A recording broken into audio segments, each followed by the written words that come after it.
pagi, salam sehat dan salam sejahtera untuk kita semua. Puji dan syukur kepada Tuhan Yang Maha Esa, berkat kasih sayang dan karunia-Nya. Kita semua masih diberikan kenikmatan nih untuk merasakan sejuknya udara pagi, melihat hangatnya senyuman orang-orang yang kita kasihi, dan tentu saja senantiasa bersemangat untuk bekerja dan berkarya. Kami mengucapkan terima kasih serta apresiasi setinggi-tingginya kepada seluruh peserta dimanapun berada, baik yang bergabung melalui Zoom maupun kanal YouTube. Selamat datang di Besti, Bincang Ekonomi Syariah Terkini. Saya punya sebuah pantun. Duhai wanginya si kayu manis, wangi meresap sampai ke hati. Salam kenal, hai saya Lilis, mohon izin akan memandu Besti hari ini. Untuk kelancaran kegiatan kita, marilah sejenak kita menundukkan kepala dan berdoa sesuai agama dan kepercayaan masing-masing. Berdoa dimulai.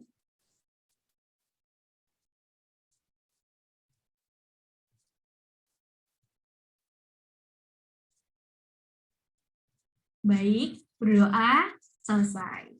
Ngomong-ngomong, karena bincang santai dan tapi spesial kita, kependekannya tadi Besti ya, Bincang Ekonomi Syariah Terkini.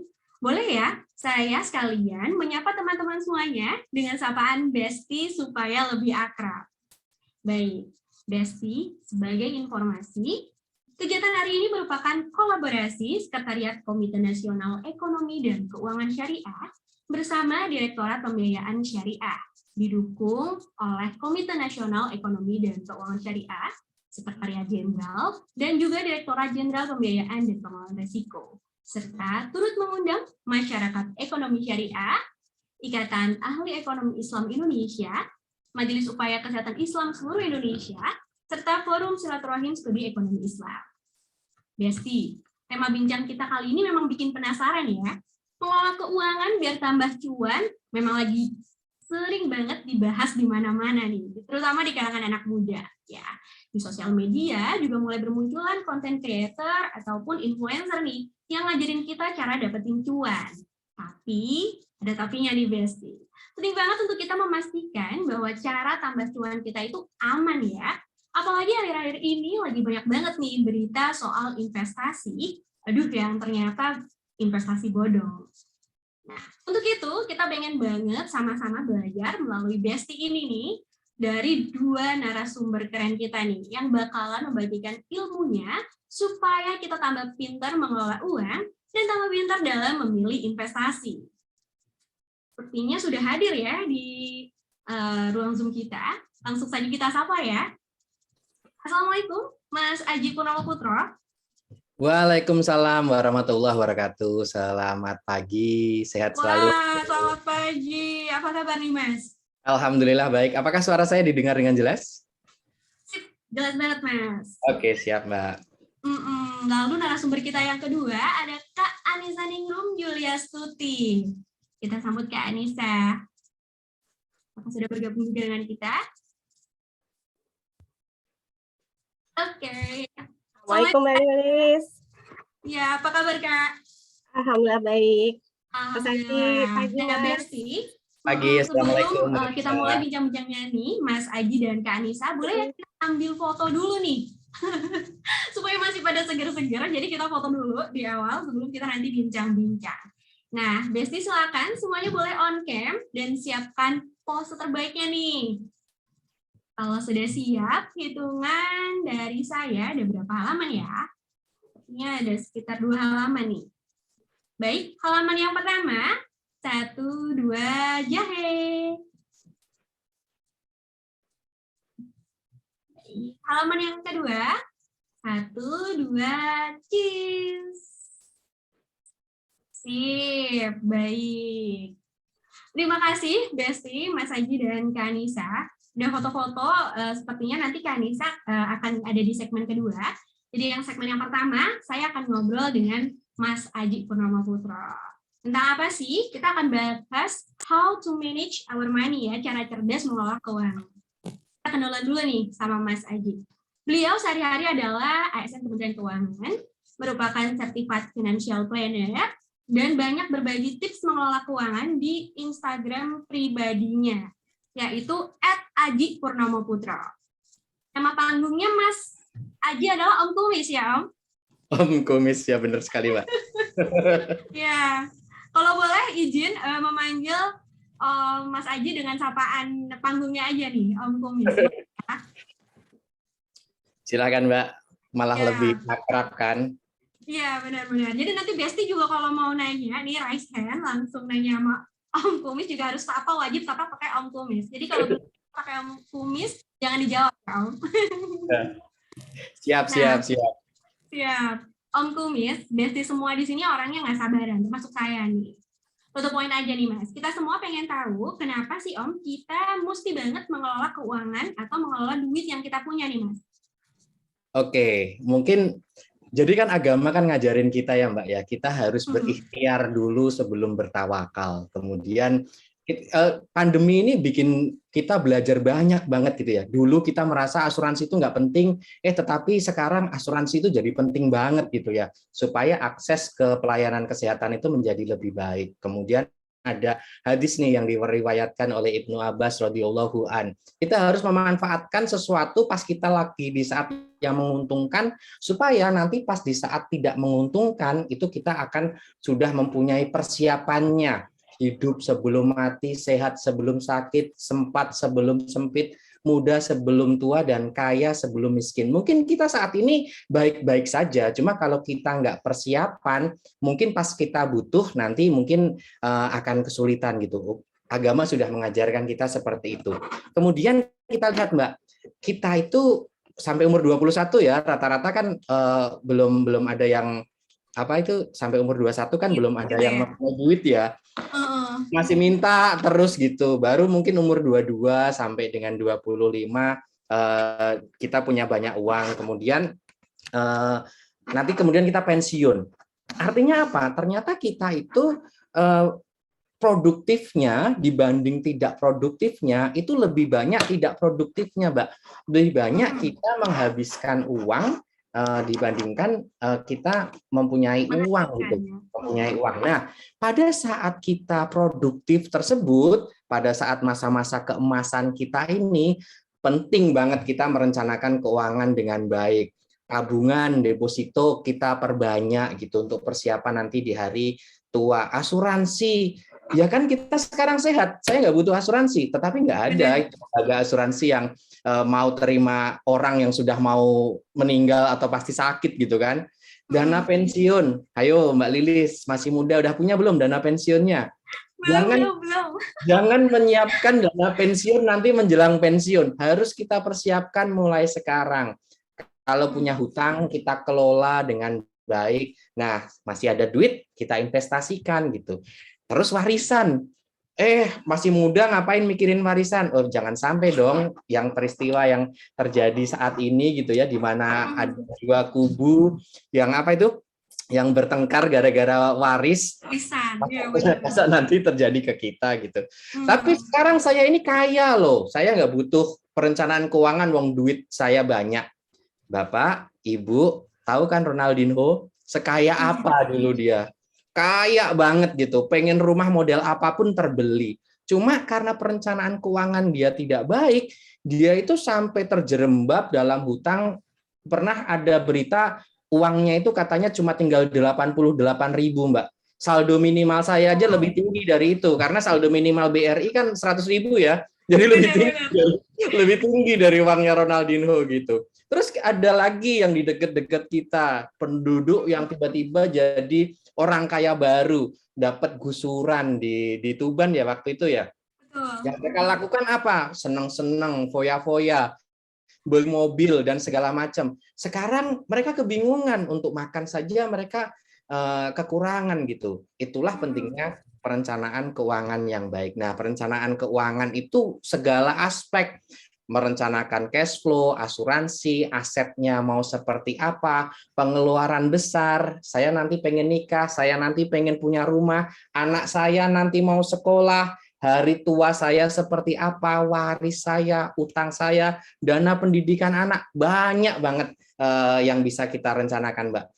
Jadi seperti yang diriwayatkan oleh Ibnu Abbas, kita harus mempersiapkan diri untuk sesuatu yang mungkin tidak kita inginkan. Seperti itu, Mbak Lilis. Siap. We don't know future ya, Mas. Kita nggak pernah tahu Ya, kita kayak apa gitu. kita Makanya. tidak tahu masa depan itu seperti apa, tetapi kita harus berikhtiar supaya masa depan itu lebih baik bagi kita. Baik, ya. Itulah yang sedang kita coba kelola ya, karena kita masa depannya nggak tahu. Jangan sampai tadi kita waktunya limited, resources-nya juga limited, malah kita nggak kelola gitu ya. Nggak kelola gitu, terlena oleh keadaan. Betul. Nah, tapi gimana nih Mas, cara ngelola uang yang benar? Kayak apa nih? Kita belum.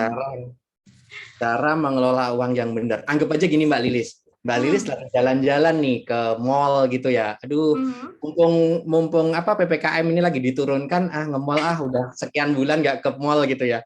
Kemudian lihat gitu kan, di mall itu lihat ada iPhone 13 Pro Max ternyata bagus banget gitu ya.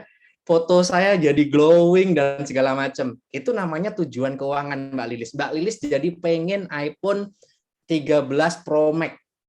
Tujuan keuangan. Tentukan dulu. Kemudian Mbak Lilis kan mikir ya, yang buat beli ada nggak ya? Ngecek dompet. Dompet saya tebel, tapi ternyata isinya kartu nama. Berarti kan nggak ini ya, bukan sesuatu yang bisa dipakai untuk beli iPhone. Kalau dompetnya ternyata tidak cukup, kita harus melakukan action plan. Entah itu kita kelola cash flow, utang dulu nanti ngirit-ngirit, atau kita berinvestasi, nabung dulu baru nanti beli. Nah, itulah akhirnya kita mendapatkan tujuan keuangan yang kita inginkan. iPhone 13 Pro Max yang tadi Mbak Lilis pikir keren banget. Nah, tadi ada namanya financial check up. Financial check up itu bisa kita lakukan dengan 2 alat bantu, namanya neraca keuangan pribadi sama laporan arus kas pribadi. Wujudnya seperti apa? Tinggal klik aja Instagram saya, di situ ada WA Wizard. Minta laporan keuangan pribadi dong, nanti saya share. Kemudian dari situ kita akan tahu Mbak, kalau neraca keuangan pribadi, ASN Kementerian Keuangan yang kemarin sudah melaporkan LHKPN yang nyambung sama ALPA kita, ini sudah ada Mbak, di LHKPN dan ALPA itu ketahuan kalau kita itu sebenarnya kaya atau miskin gitu. Ada network-nya gitu di LHKPN itu. Jadi kalau bersih, kenapa harus risih, itu bermanfaat ternyata untuk keuangan kita kan. Laporan arus kas mungkin nggak ada di LHKPN, harus dibikin. Tapi kalau misalnya follow Instagram Om Kumis, nanti kita share. Nah, dari situ kita akan tahu Mbak, sehat atau enggaknya keuangan kita gitu. Kita akan tahu debt to asset ratio, utang saya dibandingkan aset saya itu lebih baik, lebih banyak atau lebih banyak asetnya atau lebih banyak utangnya sih. Kalau bisa rasio ini lebih bagus kalau misalnya di atas dari 50%. Liquid asset to net worth ratio. Orang mungkin berpikir uang di tabungan banyak itu bagus. Sebenarnya enggak begitu, Mbak. Kalau uangnya itu cuma wujudnya tabungan saja, liquid asset, kas atau setara kas, itu impact-nya itu kecil. Bunganya, imbal hasilnya ya. Imbal hasilnya nggak terlalu tinggi, biayanya gede gitu. Jadi malah kegerobot terus gitu. Kemudian ada rasio likuiditas. Nah, kemarin mungkin teman-teman di pegawai PNS mungkin nggak terlalu terpengaruh ya, tetapi pandemi ini membuat rasio likuiditas itu penting banget. Beberapa teman kita kena PHK. Jadi penting banget bagi kita untuk mengelola rasio likuiditas ini. Kita harus mempunyai dana darurat. Sehat kalau 3-6 bulan rasio likuiditasnya. Kalau bujangan, kalau sudah nikah berarti 6-9 bulan. Kalau sudah nikah tetapi mempunyai anak berarti sampai 12 bulan gitu. Kemudian ada rasio lagi, saving rasio. Duit saya banyak, tapi ingat kalau dapat gaji yang lain sekian porsi, disarankan di atas 10% itu harus ditabung atau diinvestasikan untuk konsumsi di masa depan. Bayar utang tidak boleh gede-gede. Kalau bisa utang itu di bawah 35%. Kalau utangnya kegedean, nanti kacau semuanya itu Mbak. Merasa ngos-ngosan. Kemudian net investment asset to net worth ratio. Tadi saya sebutkan liquid asset nggak usah gede-gede, yang penting cukup aja untuk mengelola dana darurat dan lain sebagainya. Cuma kita harus menggedekan aset investasi nih. Nah, ini mumpung nanti kita akan bahas dengan Mbak Anissa tentang investasi di SBN Retail. Ini yang harus kita gedekan. Kalau bisa ini di atas 50% dari total kekayaan kita. Nah, kalau bisa nanti semuanya checkpoint tuh Mbak. Semuanya sehat. Kalau sehat kita dinamakan financially stress free. Tapi ingat, sehat pun kadang kita masih butuh ini Mbak. Saya sehat, tetapi saat saya masih bekerja. Jadi kalau nanti saya pensiun, mungkin saya nggak sehat lagi gitu. Kolaps gitu ya. Kolaps gitu. Makanya kita akan mencoba mencapai tahapan yang lebih tinggi, yaitu financially free.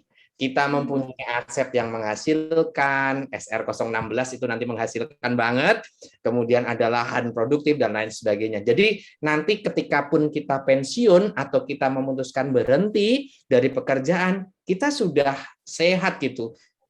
Uang yang kita butuhkan udah lebih banyak dibanding uang yang kita miliki lebih banyak daripada yang kita butuhkan. Seperti itu, Mbak Lilis. Wah, benar-benar. Paling enak itu adalah ya tadi ya, takutnya kita pas kerja bisa sih pakai gaya hidup yang sekarang gitu kan. Iya gitu, pas nanti udah nggak kerja gimana dong gitu. Benar-benar. Karena gaya hidup tuh kalau mau diturunin agak susah ya. Susah banget ya.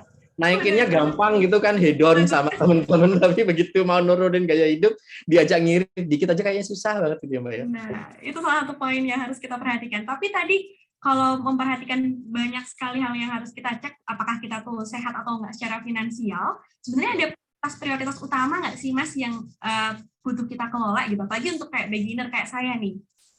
Iya, jadi kan tadi banyak banget ya mempersiapkan waris, dana pensiun, dan lain sebagainya. Mbak Lilis, aduh masih lama buat saya Om, yang harus saya prioritaskan apa? Nah, yang pertama harus kita prioritaskan adalah arus kas, dana darurat, dan manajemen hutang. Arus kas Mbak, kita kehidupan finansial kita nggak akan sehat jika lebih besar pasak daripada tiang. Dapat 10, keluarnya 11 tiap bulan gitu. Ya mungkin kadang ada bulan-bulan tertentu di mana itu lebih besar pasak daripada tiang, tetapi itu tidak bisa berjalan sepanjang tahun. Arus kas kita harus kita kelola dengan baik. Kenapa? Karena cash is king, but cash flow is queen. Menang mana Mbak Lilis, king sama queen? Queen. Queen dong, wanita itu selalu benar gitu ya. Menang queen. Cash flow is queen, jadi selalu harus cash flow-nya yang dimenangkan. Bapak Ibu mungkin bisa dapat cash dalam jangka waktu singkat, jual aset, ambil utang, itu dapat cash gede, tetapi nanti cash flow-nya jadi kacau. Kalau cash flow-nya kacau, nanti akan menjadi bermasalah di kedepannya. Nah, supaya cash flow-nya nggak kacau, bagaimana? Supaya cash flow-nya nggak kacau, kita coba deh lihat faktor-faktor apa sih yang mempengaruhi cash flow kita. Pendapatan, Mbak Lilis tadi ngomong, menaikkan gaya hidup itu gampang banget. Semakin tinggi pendapatan, semakin tinggi konsumsi. Pelajaran pertama di ilmu ekonomi dulu, Keynesian ya.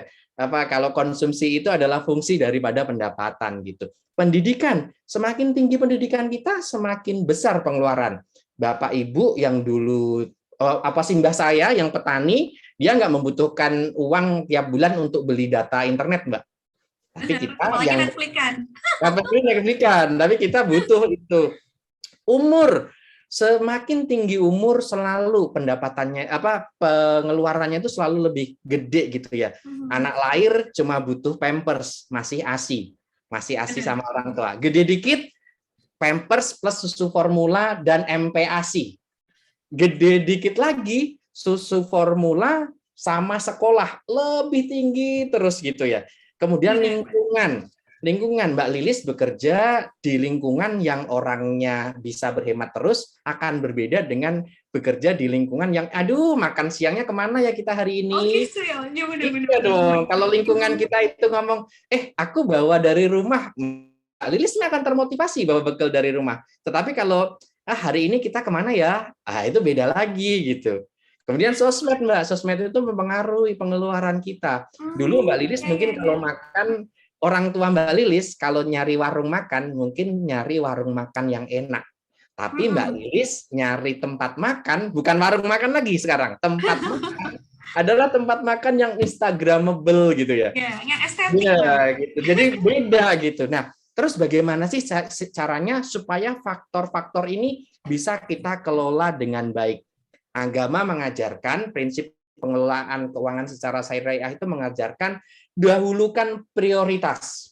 Apa yang menjadi prioritas? Di sini ada porsi-porsi yang direkomendasikan oleh Mbak Prita Gosi. Prioritas kita tentu saja biaya bulanan dan cicilan. Ingat, utang itu menjadi hisab kita loh. Nanti di akhirat kita sholatnya nggak diterima, nggak apa, nanti tidak akan menjadi berarti banyak kalau kita masih mempunyai utang gitu. Jadi utang itu harus kita prioritaskan gitu. Kemudian zakat, sedekah, sosial 5% saja. Bukannya cuma 2,5% Om di agama. Kenapa ini harus 5%? 2,5% itu yang fardu ain. Sementara ada yang fardu kifayah dan juga ada yang sunnah. Itu juga tidak boleh kita nafikan gitu. Jadi kita harus memberikan uang kita kepada masyarakat lain gitu. Di dalam harta kita, Mbak, ada haknya orang lain. Kan agama kan ngajarinya seperti itu ya. Dana darurat, tadi disampaikan dana darurat itu harus sekian bulan. Kan nggak bisa itu sakdet saknyet ya kalau orang Jawa ya, sekali terbentuk gitu kan nggak bisa ya. 5% hari kita disiplinkan untuk dana darurat. Asuransi, coba deh kita pikir-pikir, kita cari asuransi yang sesuai dengan prinsip syariah, tabaru atau ta'awun misalnya. Nah, kalau mau beli asuransi, preminya itu kalau bisa sampai dengan 5% aja. Kalau preminya itu di atas 5% itu sudah kemahalan, Mbak. Nabung pembelian besar, investasi masa depan tadi saving rasio itu kan 10% ya. Tapi ada juga melakukan perencanaan keuangan bukan berarti tidak boleh menikmati kekayaan kita. Self reward itu boleh, Mbak. Self reward itu boleh, cuma dalam porsi yang sehat. Berapa porsi yang sehat untuk self reward? 10% saja untuk gaya hidup dan hiburan. Seperti itu. Nah, itu untuk yang apa itu? Prioritas pertama tadi bagaimana supaya arus kas kita sehat. Bikin anggaran, disiplin atas anggaran tersebut. Seperti itu, Mbak Lilis. Ya, berarti tadi prioritas utama kita pertama salah satunya di cash flow kita supaya lancar, dan kalau sesuatu terjadi kita punya dana darurat ya yang menjadi dana darurat. Gampangnya gitu ya. Dana darurat itu artinya self insurance, Mbak Lilis. Jadi resikonya kita tanggung sendiri. Kalau misalnya ternyata resikonya itu akibat finansialnya itu terlalu gede, resikonya bisa kita alihkan kepada lembaga lain, dalam hari ini lembaga asuransi, tentunya lembaga asuransi yang sesuai dengan prinsip-prinsip syariah antara lain tabaru ataupun ta'awun tadi. Baik, berarti kalau kita udah paham nih bahwa cash flow kita lancar, kita punya dana darurat, utang kita juga bisa termanage dengan baik, baru boleh ya kita naik tingkat untuk melakukan investasi. Benar begitu nggak, Om? Nah, benar sekali, Mbak. Benar sekali. Jadi setelah yang base-nya itu terpenuhi, dasarnya itu terpenuhi, baru kita naik tingkat untuk investasi. Berarti kalau buru-buru langsung investasi tanpa ngecek yang paling fondasi paling bawah itu juga hati-hati ya sebenarnya ya. Hati-hati, apalagi investasi pakai utang. Waduh, itu salah banget itu. Nah, benar banget. Khawatirnya buru-buru terus jadi gimana nih biar dapat untung sekarang? Utang dulu deh. Nah, jangan sampai seperti itu ternyata berarti ya, Om. Nah, langsung ngomongin investasi berarti kita bahas gimana sih atau rambu-rambunya apa supaya kita tepat nih dalam memilih suatu investasi. Oke, jadi kalau orang tua saya dulu itu kan selalu mengajarkan untuk menabung ya. Bahkan dulu zaman saya itu ada lagunya itu, Mbak. Bang Bing Bung yuk kita nabung gitu kan, ada lagunya itu zaman. Om, berarti kita solusinya ini. Dulu dikit-dikit harus ditabung gitu. Benar. Tapi sekarang zamannya berbeda. Saya pengen supaya orang itu shifting dari saving society terbiasa menabung ke investing society, berusaha untuk berinvestasi. Emang bedanya apa sih? Kalau nabung itu kita simpan aja, return-nya itu sedikit gitu. Tetapi kalau investasi, niat utama innamal a'malu biniat, niatnya itu nyari untung Mbak kalau investasi itu. Kalau Investasi nabung kan untung. cuma untuk menaruh di tempat yang aman gitu ya. Aman. Nabung hampir nggak ada resiko Mbak. Dengan 2 miliar dijamin oleh LPS. Kalau investasi harus dipahami, investasi itu ada resikonya. Resiko Nabung, ya, Mbak. emas simpan pinjam, ya ini apa jual beli. Terus nabung itu biasanya di perbankan. Kalau investasi di sini yang akan kita bahas lebih lanjut adalah investasi pasar modal. Mungkin Bapak Ibu ada yang berinvestasi di logam mulia atau apa, mungkin nanti berbeda lagi gitu. Itu perbedaan investasi dan menabung. Nah, terus ini Mbak, orang pengennya tadi ya kayak tadi itu. Lilis ya. Belum apa-apa udah investasi yuk, jrut gitu langsung investasi. Padahal itu derajat kesekian di prioritas kesekian dalam pengelolaan keuangan. Setelah tabungan mitigasi risiko dalam hal ini asuransi ataupun self assurance dalam hal ini dana darurat terpenuhi, baru deh kita berinvestasi. Kan kalau misalnya Mbak Lili sering dengar investasi itu kalau bisa pakai uang dingin gitu. Oh, uang saya udah dingin.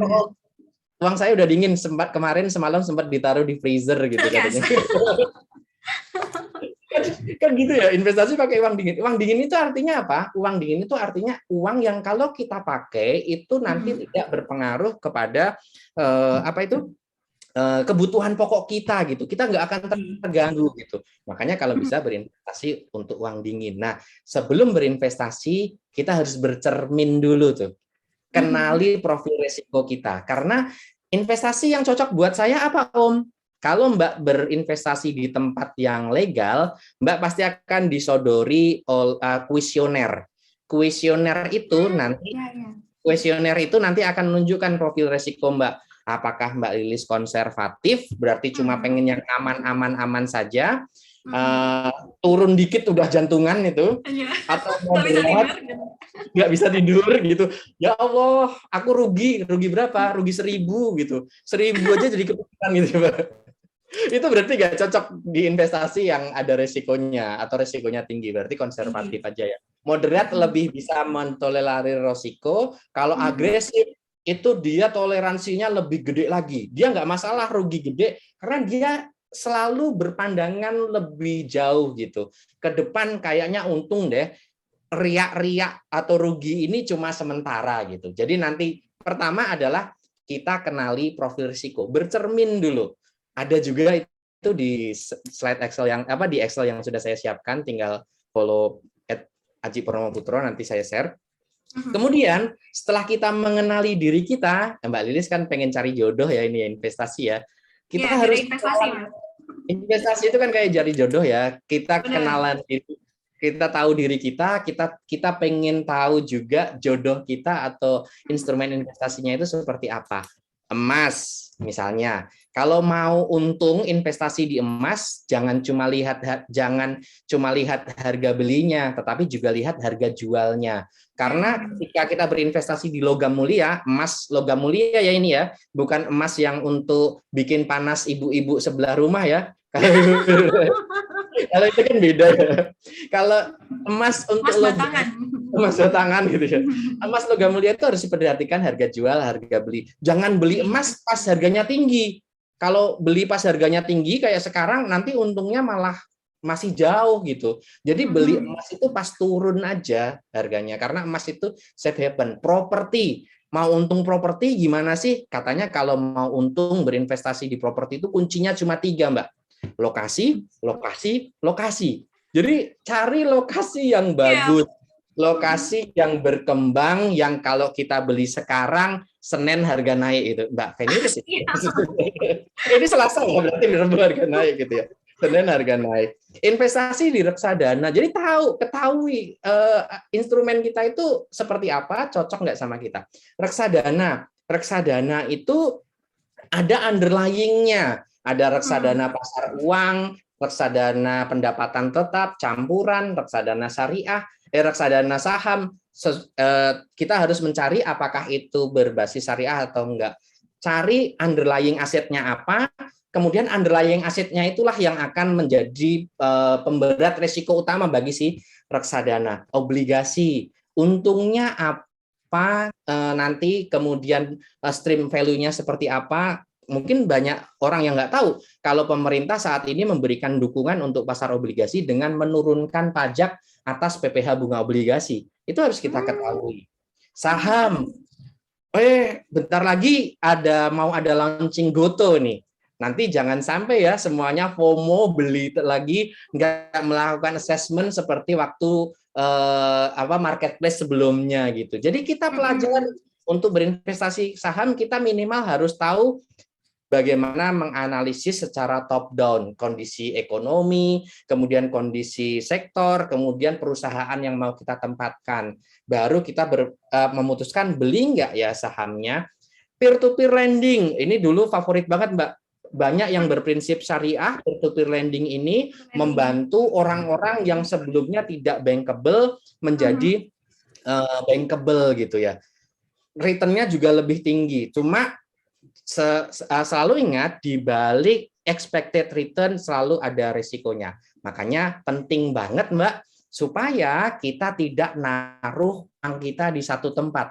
Never put your eggs in one basket. Kan ada idiomnya Mbak ya. Never put your eggs in one basket. Selalu pisahkan tempat-tempat kita. Tujuannya apa? Never put your eggs in one basket itu adalah suatu idiom yang diambil dari papernya Harry Markowitz, peraih Nobel. Dia ngomong jangan tempatkan investasimu di satu tempat supaya resikonya bisa berkurang gitu. Resikonya bisa berkurang dan expected return-mu masih terjaga. Nah, kalau penggemar bola ada mungkin malu-malu nih yang penggemar Manchester mungkin sekarang sembunyi ya karena nggak begitu bagus. Tapi zaman saya dulu itu keren gitu. Jadi kalau ada idiom dari Sir Alex Ferguson, attacks win you game, defense wins you title. Untuk mencapai tujuan keuangan kita tadi itu, kita harus menyiapkan defense-nya dulu. Cari yang aman dulu. Dana pasar uang, SBN retail yang nanti akan banyak di-share oleh Mbak Anisha, logam mulia, Mas Aji, Om Kumis ya, ini sudah agak mulia lagi, soalnya Om ya, bukan Mas ya. Kemudian yang agak-agak sedikit beresiko gitu ya. Karena kalau misalnya kita cuma yang aman saja Mbak, tujuan keuangannya itu akan tercapai, tapi dalam waktu yang mungkin lebih lama supaya bisa dalam waktu yang lebih cepat. Profil risiko kita boleh dong sedikit-sedikit di-adjust gitu. Yang penting terdiversifikasi. Cari properti, reksadana pendapatan tetap, reksadana campuran, sama obligasi korporasi. Biar lebih cepat, beli deh coba reksadana saham, kemudian ke saham langsung atau ke peer-to-peer lending. Itu Mbak, mungkin hal-hal yang mungkin harus diperhatikan ketika nanti mau memutuskan untuk investasi. Selalu ingat, investasinya pakai uang dingin yang tidak akan mengganggu kebutuhan pokok kita ketika nanti resiko investasi itu terjadi. Baik, jadi memang untuk memulai sebuah investasi itu enggak serta-merta ya, apalagi kalau masih beginner gitu, masih pemula. Tadi harus kenal dulu profil resikonya seperti apa. Kenal dulu. Cari jodoh gitu ya, jodoh instrumen yang sesuai. Jodoh. Kalau kita udah mana sih yang cocok buat baru kemudian tadi kata Om Kumis di-adjust sedikit demi sedikit gitu ya. Tadi juga kita diminta untuk hati-hati karena jangan sampai tergiur oleh itu tadi keuntungan yang serba cepat gitu kan, pengen serba cepat tapi terjebak. Nah, gimana nih Om dengan yang akhir-akhir ini juga kita sedang hadapi ya di masyarakat, ternyata banyak banget investasi yang setelah diulik-ulik investasi bodong. Nah, sebenarnya gimana sih Mas supaya kita bisa tahu ini investasi yang aman, ini investasi yang ternyata bodong? Oke. Ada kuncinya Mbak, 2R, 2R dan 2L. Risk, 2R, 2L. Return, ya, risk, return, legal, logic. Investasi itu selalu ada resikonya. Investasi itu selalu ada resikonya. Pasti itu. Kalau ada yang ngomong nanti pasti deh dapat untung, pasti itu nggak ada dalam investasi. Jadi kalau ada yang ngomong pasti, ikutan dong robot tradingku, nanti pasti dapat untung. Ngomong pasti aja itu udah red flag Mbak. Jadi sudah harus kita tandai, red flag itu kan penanda ya, kita tandai. Red flag. Jangan sampai kita masuk ke area itu. Kalau ada yang ngomong nggak tanpa resiko itu udah pasti salah gitu. Kemudian returnnya itu sesuai dengan resikonya. Kalau misalnya kan dulu kan ada idiom ya high risk high gain gitu ya. Padahal sebenarnya itu agak salah. Yang benar adalah high risk higher expected return, Mbak. Kalau return itu selalu masih expected, belum pasti gitu. Karena kita boleh berharap dapat return yang tinggi, tapi itu masih harapan. Jangan sampai itu pas diomongkan pasti gitu. Jadi kalau Mbak mau dapat return 20%, ya nggak cocok itu berinvestasi di reksadana pasar uang gitu. Karena reksadana pasar uang ya segitu aja gitu. Jadi apalagi kalau misalnya dijanjikan, nanti akan diinvestasikan di sini returnnya segede ini, kok kayaknya nggak masuk akal ya gitu. Jadi selalu ingat kalau resiko dan return itu beriringan gitu. Kalau ada orang yang ngomong tidak sesuai dengan idiom itu, berarti harus kita sampaikan bahwa ini investasinya udah nggak sesuai nih. Kemudian yang ketiga ya, 2R-nya udah, sekarang 2L-nya. Legal, Mbak. Sebenarnya yang ketipu ini saya juga bingung. Binomo itu sudah diomongin ilegal, itu udah lama banget gitu. Sejak zaman model iklannya Poni Lempar, si Mas Budi yang Poni Lempar, bukan Mas Budi yang di sini ya, Budi yang Poni Lempar ya. Mas Budi yang Poni Lempar itu dia udah ngomong. Pas dia iklannya itu jadi trending banget, itu sudah OJK udah langsung ngomong binomo itu ilegal. Nah, tapi kok masih ada orang yang apa itu, yang kejerebak gitu ya, kepengen gitu ya. Padahal yang legal itu banyak banget loh, Mbak, dicari di OJK mengeluarkan daftar mana yang legal itu ada daftarnya. Iqra kan kalau apa baca caption baca kita kan Iqra ya, baca gitu. Jadi jangan cuma ambil nikmatnya. Selalu pelajari, selalu kenali jenis investasi kita. Iqra kan, dan kita kan sekarang lagi banyak keluangan waktu ya, Mbak ya, nggak perlu transport ke kantor dan macam. Manfaatkan keluangan waktu itu untuk belajar gitu. Mau belajar bareng Om Kumis, silakan follow Instagramnya. Kemudian yang terakhir, Mbak, Logic. Nanti dapat apa itu? Dapat keuntungannya 70%, binomo itu 70%. What? Gitu kan, kalau misalnya ada meme gitu, what? Gitu. Nggak bakalan ada return yang secepat itu dalam hitungan detik lagi, Mbak. Dalam hitungan detik gitu. Kan dia kan cuma 60 detik, 5 detik, 1 jam, tergantung setting kita ya. Itu nggak logik. Tetapi kenapa banyak orang ketipu? Kenapa banyak orang ketipu? Logiknya nggak jalan. Karena kalau kata Imam Ghazali di kitab Ihya Ulumuddin, sebesar-besarnya penutup ilmu itu adalah hawa nafsu, Mbak. Hasrat ya, Mas. Hasrat. Kalau hawa nafsu kita itu sudah terpancing, ya sudah, logik kita, daya pikir kita nanti akan hilang. Makanya afiliator itu dia nggak ngomong resiko dan sebagainya, dia mancing hawa nafsu orang. Saya mempunyai mobil sport, saya mempunyai motor gede, saya mempunyai sepeda karbon gitu ya, saya mempunyai gigi emas gitu kan, maksudnya gigi aja saya pakai investasi gitu kan, gigi emas. Jadi yang dipancing oleh mereka itu adalah emosional kita, hasrat kita, nafsu kita, supaya logik kita hilang.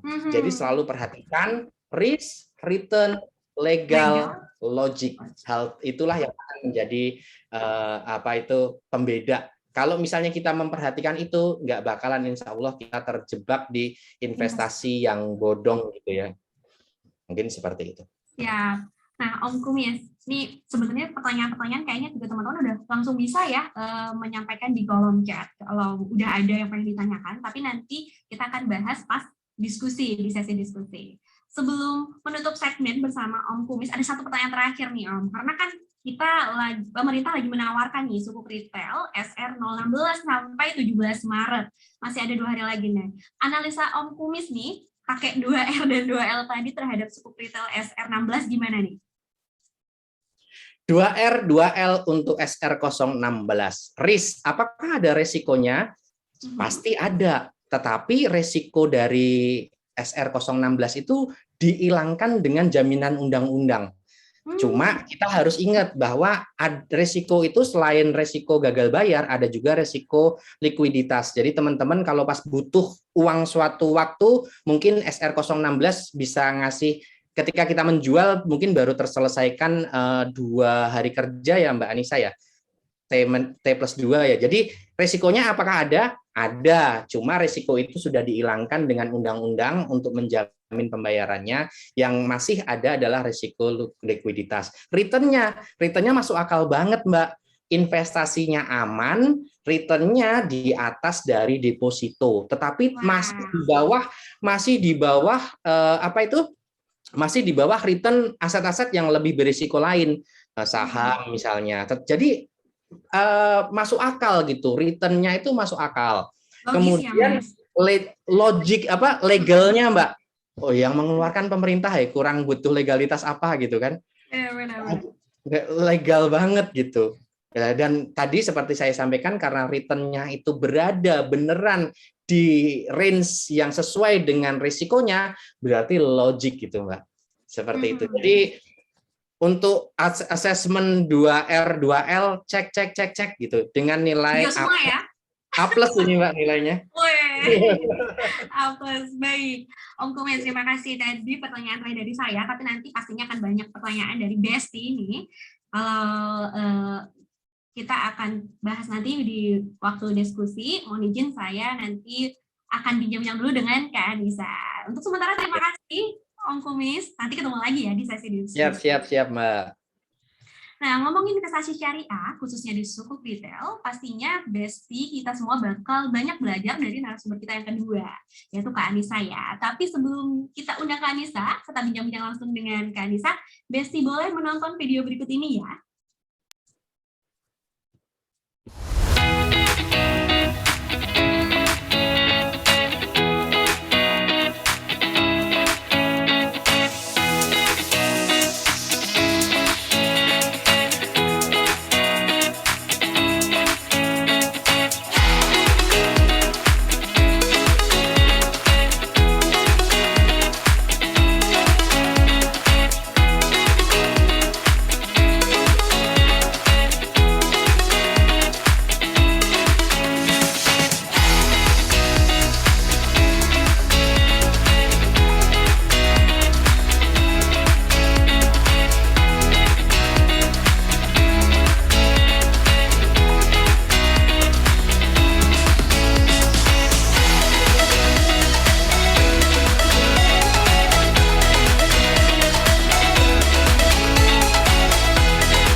Besti, yang pengen mendapatkan materi dari yang tadi di-share, nanti kita ada form presensi dan form evaluasi, jadi boleh nanti diisi.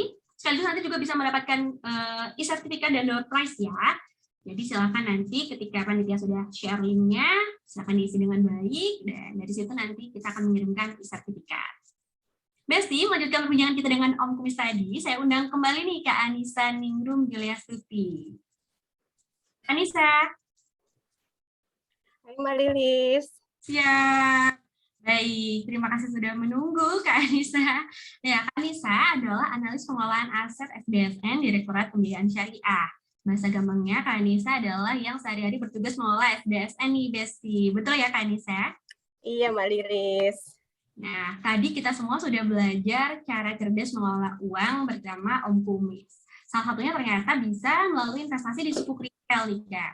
saya baca di Instagramnya @djppr Kemenkyu, ternyata sekarang memang lagi ditawarkan ya sukuk retail seri SR016. Nah, sayangnya nih Kak, jujur nih bahasa Jakselnya. Sebenarnya kami belum paham nih, sukuk apa sih sebenarnya? Sukuk ya Mbak Lilis ya. Sukuk itu sebenarnya dari bahasa Arab Mbak, dari istilah bahasa Arab yang merupakan bentuk jamak dari kata sak yang berarti dokumen atau sertifikat. Seperti itu Mbak. Nah, Jadi kalau bahasa dalam Arab. APBN sendiri ya, sukuk retail ini ya adalah salah satu instrumen pembiayaan dalam APBN. Itu Mbak. Jadi sukuk ini merupakan bagian dari APBN yang untuk pembiayaan. Nah, kalau sukuk retail merupakan salah satu jenis SBCN dengan skema apa nih Kak? Mungkin bisa dijelaskan dulu ke kita. Sebenarnya sukuk posisinya di mana di SBS? Oh gitu. Jadi ini dulu ya, mungkin saya cerita sedikit tentang di mana sih posisi sukuk itu di APBN ya. Mungkin Mbak Lilis tahu nih kalau di APBN itu paling tidak ada 3 komponen utama. Yang pertama adalah pendapatan. Pendapatan itu bisa dari pajak, bisa dari hibah, bisa dari PSBB gitu kan Mbak. Kemudian belanja. Komponen kedua adalah belanja. Belanja itu belanja pemerintah pusat, belanja transfer ke daerah, seperti itu. Nah, karena belanja pemerintah itu lebih besar daripada pendapatan, defisit dong ya Mbak ya. Makanya pemerintah perlu menerbitkan instrumen-instrumen pembiayaan untuk membiayai defisit ini. Salah satunya melalui surat berharga negara. Mungkin bisa sambil saya share ininya ya, materinya.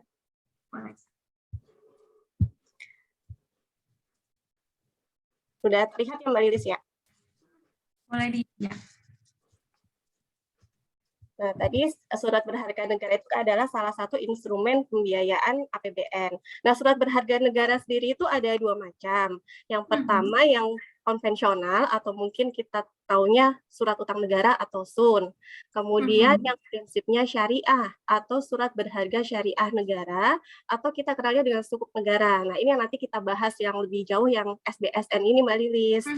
Nah, tapi ternyata SBSN ini juga macamnya banyak juga ternyata. Berdasarkan tenornya ada 2 nih, ada yang tenornya pendek. Pendek itu mungkin sekitar 6 bulan sampai 1 tahun. Contohnya surat perbendaharaan negara syariah atau SPNS.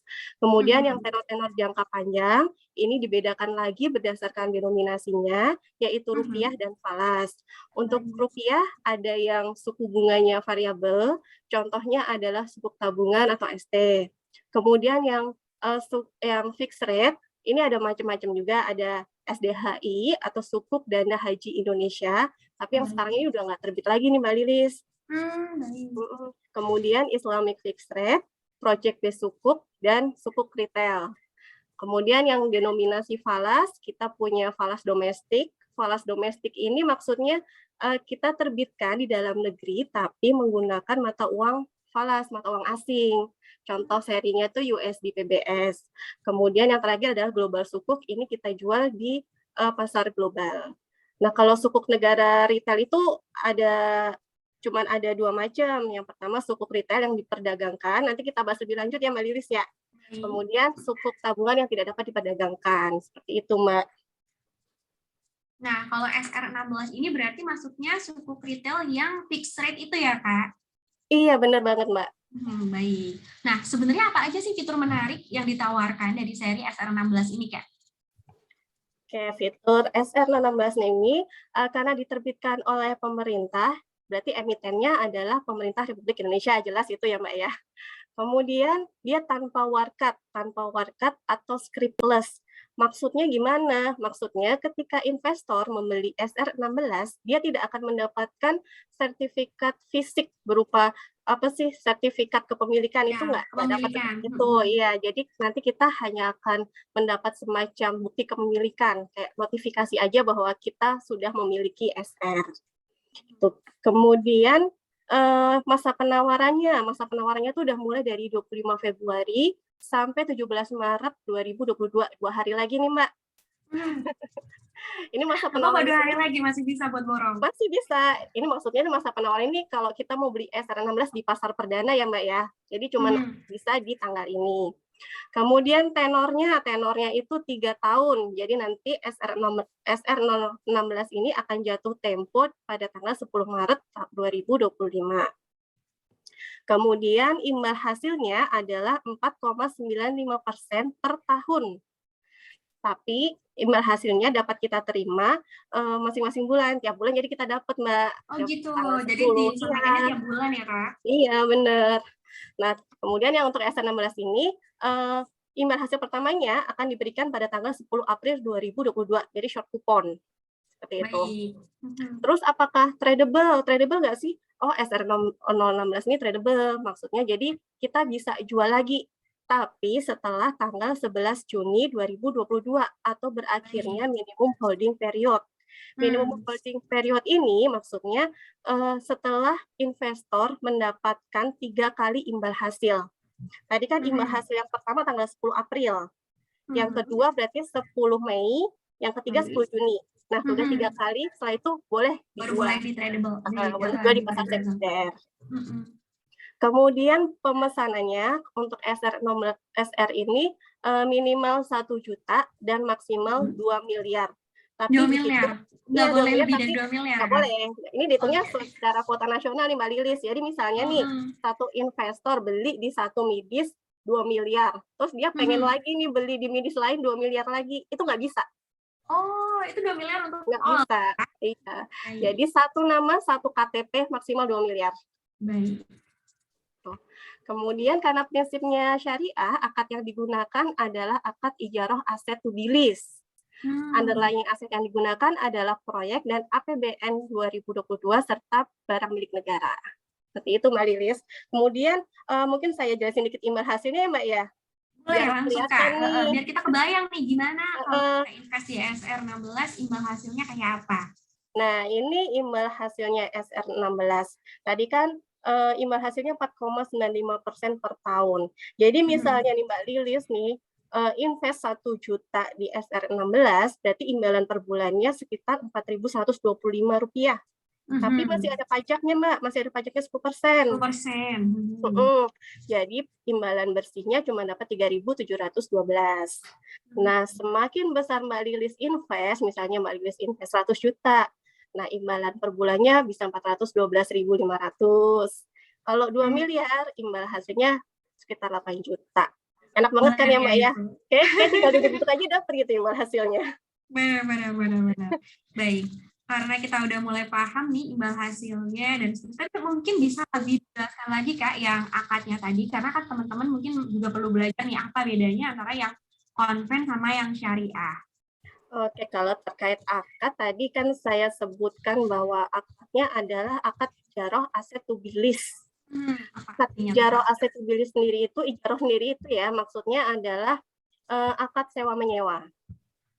Yang disewakan apa? Yang disewakan adalah underlying asetnya tadi. Underlying asetnya kan BMN dan proyek.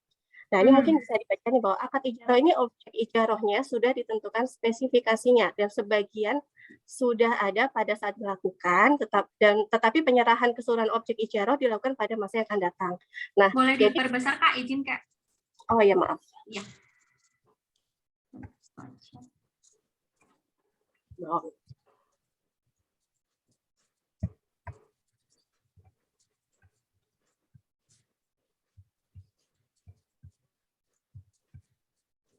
Nah, ini.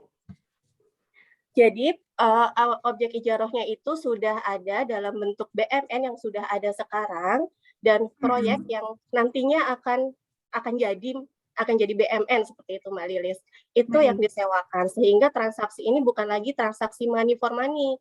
Money for money itu kan transaksi riba ya, Mbak ya. Betul. Jadi dengan keberadaan underlying ini diharapkan SR16 ini sesuai dengan prinsip syariah seperti itu. Dan ini juga udah mendapatkan fatwa MUI ya, Mbak. Setiap kita mau mengeluarkan, jadi kita meminta fatwa MUI atau gimana tuh, Kak? Kalau fatwa itu kita cuma minta 1 kali, jadi fatwa terkait akad ijarah aset to be lease. Nah, untuk produk SR16 milis, setiap kali kita menerbitkan produk sukuk retail, kita akan meminta opini. Opini bahwa produk ini sudah sesuai dengan prinsip syariah. Mantap sekali ya. Nah, tadi cuan udah di-share tuh sama Kak Anissa, 4,95% ya per tahun. Aman, jelas karena dikelola oleh pemerintah. Compliant dengan syariahnya juga udah dapat. Nah, ada lagi nggak sih Kak keuntungan atau manfaat yang bakal diterima baik negara maupun kita semua nih sebagai masyarakat pada umumnya ketika kita menerbitkan SR16 atau bahkan mendukung dengan berinvestasi di SR16 nih Kak? Manfaatnya ya Mbak, Mbak Lilis pengen nggak sih jadi pahlawan gitu Mbak? Pernah nggak kepikiran gitu? Superhero. Tapi kan kelihatannya susah gitu ya. Gimana sih caranya jadi pahlawan? Nah, ternyata dengan berinvestasi di SR ini ya Mbak, kita tuh bisa jadi pahlawan negara. Kenapa? Karena investasi SR016 ini akan digunakan untuk membiayai infrastruktur di Indonesia. Wow. Jadi kita dengan berinvestasi di sukuk retail bakalan mensupport pembangunan negara kita sendiri ya Kak? Benar banget. Jadi untuk kita ya Mbak ya. Benar-benar. Udah dapat cuan sekaligus dapat jadi pahlawan di negeri sendiri. Langsung aja nih Kak, gas. Gimana belinya? Cara belinya gampang banget Mbak. Saya sambil share. Nah yang pertama-tama nih, Besti, saya panggil Besti juga ya Mbak ya. Yes. Nah, Besti bisa registrasi. Yang paling penting adalah registrasi dulu. Registrasinya itu, registrasinya itu yang penting harus punya SID. SID itu apa sih? SID adalah Single Investor Identification. Nah, kalau misalnya Besti belum punya, Besti bisa menghubungi mitra distribusi. Mitra distribusi itu adalah agen penjual tempat di mana kita beli sukuk. Nah, minta dibikin di situ. Tapi kalau misalnya udah punya, misalnya udah pernah berinvestasi di tempat lain dan sudah punya, bisa digunakan. Kemudian harus punya rekening, itu jelas ya, karena untuk bayar imbal hasilnya kalau nggak punya rekening gimana? Benar. Tapi nggak usah khawatir, ini rekeningnya nggak harus rekening, kita harus buka rekening baru sih, nggak.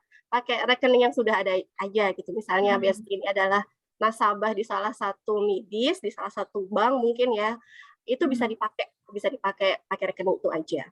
Terus kemudian untuk pemesanannya ini gampang banget, kita sudah online semua nih pemesanan SR ini. Kayak kita beli ini Mbak, beli online gitu. Di e-commerce gitu ya, Kak? Iya, beli di e-commerce gitu. Kita kan tinggal pilih-pilih, terus kita masukin ke keranjang gitu kan. Terus nanti keluar kan invoice gitu kan. Invoice ini mungkin sama dengan kayak kode billing gitu. Nah, kita terus bayar sesuai kode billing itu. Bayarnya kemana? Bayarnya ke rekening penerimaan negara. Setelah itu nanti kita akan dapat nih bukti pembayaran. Nanti setelah settlement, nanti beberapa hari setelah settlement lah kita akan mendapatkan notifikasi kepemilikan SR16 ini.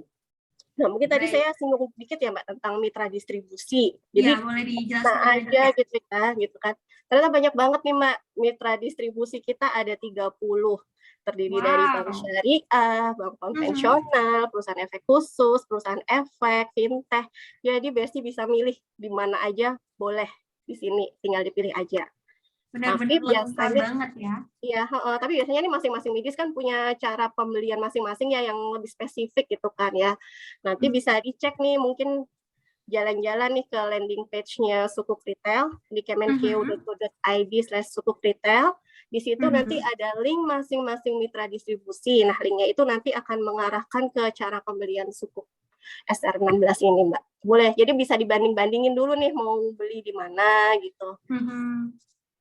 Baik, jadi sebenarnya pemerintah udah benar-benar memberikan kemudahan nih, semudah belanja di e-commerce untuk bisa investasi di SR16. Tinggal pilih gitu ya, tadi mau pakai midis yang mana, sesuai kenyamanannya masing-masing. Gampang banget ternyata, kemana aja selama ini ya ternyata. Ya, jujur, padahal udah kerja di Kemenku nih berapa tahun ternyata belum kenalan sama sukuk retail. Nah, kalau tiba-tiba tadi kita butuh uang nih Kak, yang udah kita investasikan tadi masih bisa ya Kak kita ambil asalkan minimal tadi 6 bulan ya dari pertama kali kita 3 bulan. Oh, 3 bulan. Oh ya, 3 bulan. 3 kali menerima imbal hasil. 3 kali menerima imbal hasil, kita juga bisa ambil. Jadi, kalaupun misalnya tiba uang yang kita sedang investasikan ini tiba-tiba banget nih kita butuh, masih bisa kita ambil lagi gitu ya Kak. Benar banget. Itu tadi pertanyaan terakhir saya untuk Kak Anissa, tapi pastinya Besti semua di sini udah siap-siap ada pertanyaan nih. Namun saya ingatkan kembali bahwa nanti teman-teman Besti semua diharapkan dapat mengisi nih form evaluasi dan form presensi dalam satu form ya. Dan berkesempatan nih untuk mendapatkan door prize loh, juga e-sertifikat. Jadi kalau teman Besti semuanya pengen dapat e-sertifikat dan berkesempatan untuk mendapatkan door prize, bisa nanti langsung isi. Apakah teman panitia udah siap? Nanti silakan isi saja di form tersebut ya. Nah, sesi diskusi saya buka. Saya undang lagi nih Om Kumis bareng sama Kak Anissa di sini. Saya cek dulu apakah sudah ada pertanyaan. Sepertinya ada, tapi kalau boleh saya akan buka untuk yang mau nanya langsung dulu nih. Silakan bisa menggunakan fitur raise hand dan bisa langsung tanya sebanyak-banyaknya nih, mumpung ada Om Kumis dan Kak Anissa.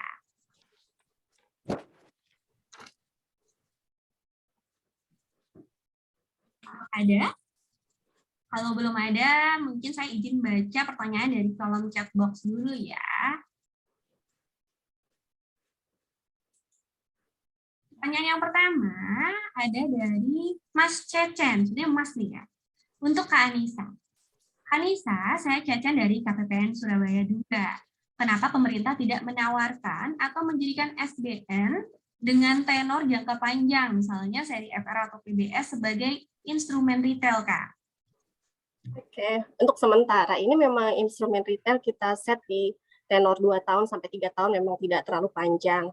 Tapi tidak menutup kemungkinan ya bisa jadi ya. Ini kan karena kalau produk investasi ini kita juga harus melihat pasar ya. Bisa jadi kan kalau misalnya tenornya jangka panjang malah justru sebenarnya investor itu nggak mau tertarik gitu loh, tidak tertarik gitu. Jadi tapi mungkin bisa jadi nanti di masa yang akan datang kita akan menerbitkan seri-seri lainnya yang mungkin akan lebih cocok untuk dipasarkan pada saat itu, seperti itu. Jadi sebenarnya ketika pemerintah menjual sukuk atau menerbitkan sukuk retail pun sudah memikirkan ada pasarnya atau tidak ya kan? Iya. Terbitkan tapi ternyata tidak ada. Benar sekali. Karena bagaimanapun tadi tidak hanya untuk dalam tanda kutip dijual nih, tapi untuk membiayai APBN gitu ya Kak? Betul. Mungkin sedikit nambahin Mbak, kalau misalnya mau beli yang serinya lebih panjang bisa menghubungi dealer utama kami juga ya Mbak Anissa ya. Jadi ngomong ke dealer utama, nanti kalau ada lelang SBSN untuk seri yang dikehendaki, minta tolong dong dibeliin gitu.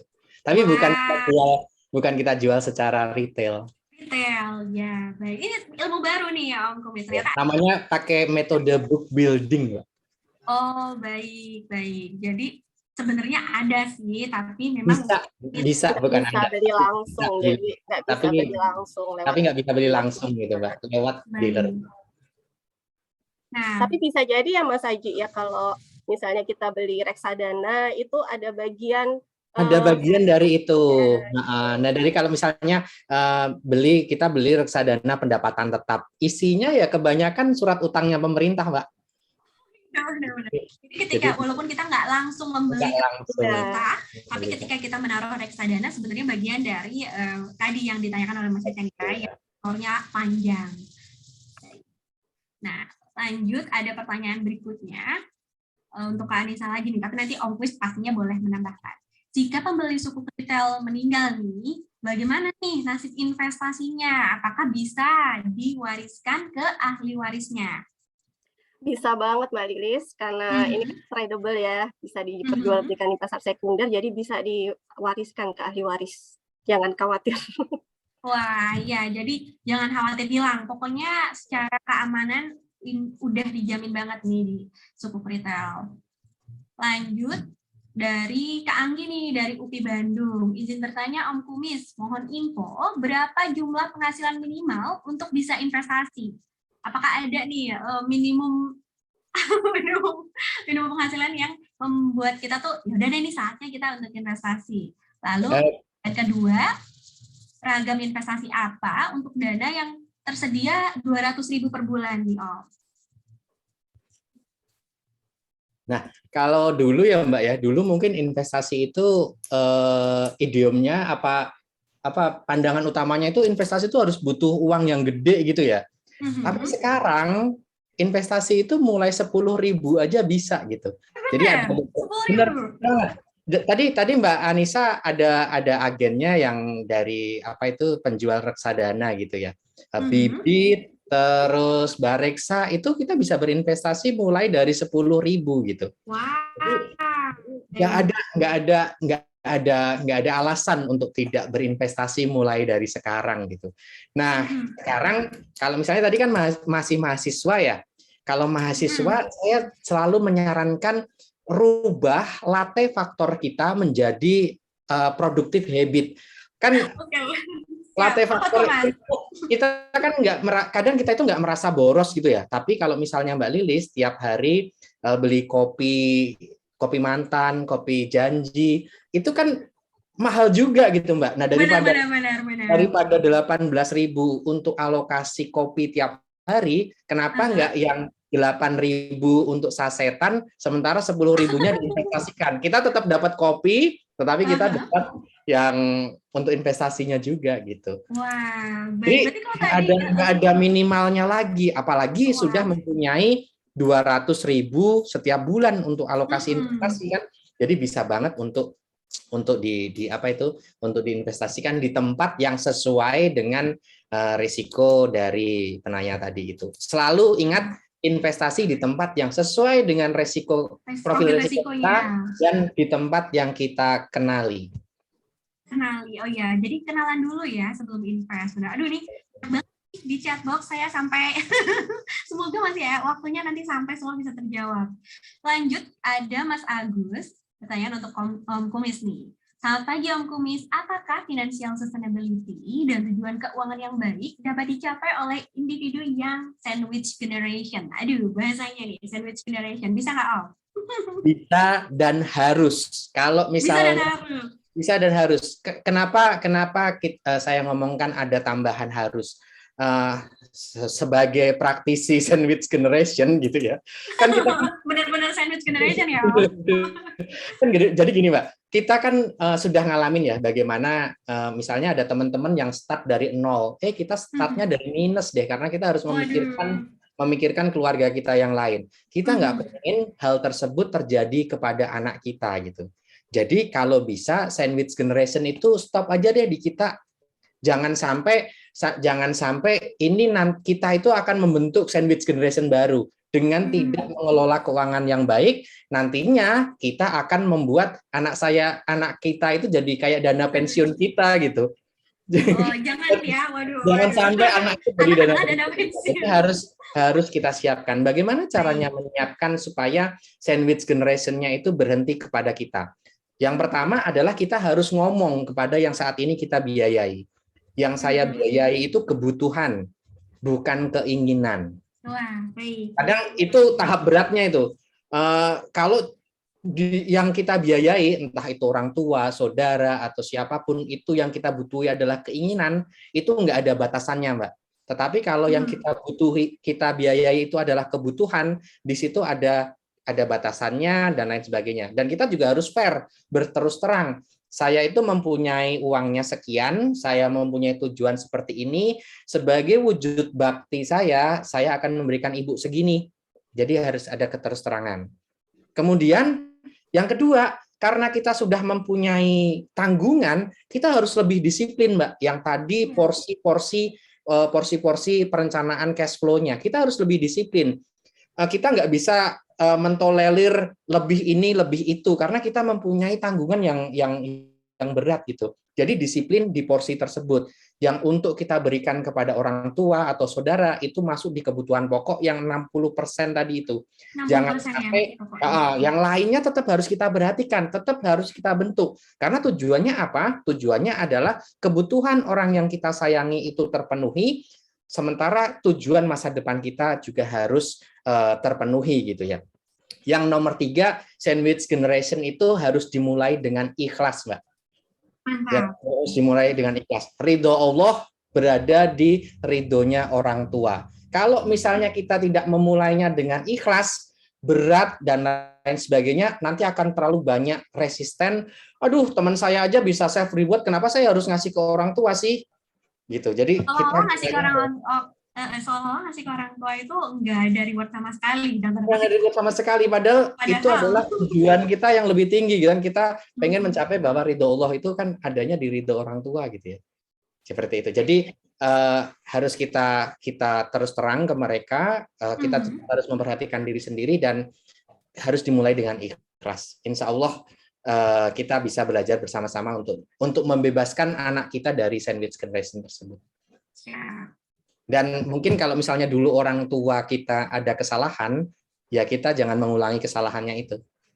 Entah dia dulu konsumtif, entah dia dulu salah investasi, entah dia dulu banyak berhutang dan lain sebagainya. Soalnya kadang orang ngomong, aduh saya jadi sandwich generation. Bisa-bisa penyebab sandwich generation itu kita sendiri. Orang tua kita dulu berinvestasi untuk membiayai sekolah kita supaya menjadi orang yang lebih baik. Masa kita nggak mau nolong dia sih, gitu. Gitu. Mulai awalnya harus dengan ikhlas. Baik. Nah, ini masih saya undang loh kalau mau ada yang langsung bertanya. Jadi silakan kalau misalnya ada yang mau langsung bertanya bisa menggunakan fitur raise hand, nanti akan dibuka mic-nya oleh panitia. Tapi karena belum ada yang raise hand, saya lanjut pertanyaan berikutnya. Om Kumis, saya adalah Mas Naini Andriana dari DJPB. Izin bertanya, untuk perempuan yang belum menikah, lebih baik beli mobil dulu atau rumah dulu? Lalu bagaimana ya menanggapi tanggapan orang-orang yang menyarankan ya beli rumah tuh kalau udah berkeluarga aja? Gimana menurut Om? Beli mobil atau rumah dulu, pilihan gampang, tentu saja rumah dulu. Rumah insya Allah akan selalu meningkat harganya, sementara mobil hampir pasti selalu akan turun harganya. Jadi kalau misalnya kita beli mobil sekarang, nilainya di masa depan akan turun, sementara kalau kita beli rumah, insya Allah nilainya ke depan akan naik, kecuali beli rumah di Ukraina gitu ya Mbak ya, mungkin diserang atau di daerah banjir gitu mungkin akan turun. Jadi pilihannya beli rumah atau mobil, rumah dulu. Kemudian anggapan gitu ya, namanya juga customs atau norma ya yang berlaku di masyarakat gitu ya. Beli rumah dulu sebelum nikah bagaimana gitu. Nggak masalah beli rumah sekarang. Justru kalau kita beli rumah sekarang berarti kita bisa mendapatkan rumah dengan harga yang relatif lebih murah dibandingkan nanti setelah menikah. Kalau khawatir tentang pembagian harta atau segala macamnya, bikin aja perjanjian pranikah, Mbak. Karena bisa banget dan ingat bahwa harta yang diperoleh sebelum menikah itu bukan harta gono gini. Jadi nggak usah takut nanti. Oh iya dong. Jadi itu bukan harta gono gini, Mbak. Jadi bisa itu menjadi miliknya si calon istri sendiri. Gitu. Nanti bisa itu kalau misalnya ada masalah suaminya dikasih koper gitu ya. Pulang, suruh pergi. Nah, itu pertama. Jadi itu bukan termasuk harta gono gini. Cuma keuntungannya adalah bisa mendapatkan rumah yang lebih murah ya kalau dibeli dengan harga sekarang. Cuma mungkin kalau pertimbangan ke depan nanti lokasinya tidak sesuai dengan pasangan dan lain sebagainya. Kan beli rumah kan pertimbangannya banyak ya Mbak ya. Betul. Saya harus kalau dua-duanya bekerja harus sesuai dengan keduanya dan lain sebagainya. Tapi saran saya kalau untuk rumah pertama segerakan, tapi kalau rumah untuk investasi bisa kita berpikir lebih panjang. Tadi yang lokasi tadi. Lokasi. Siap, terima kasih Om. Nah lanjut, masih banyak nih pertanyaannya, tapi sekarang Kak Anissa sepertinya ya. Di seri SBN dari Kak Azia Karimasari.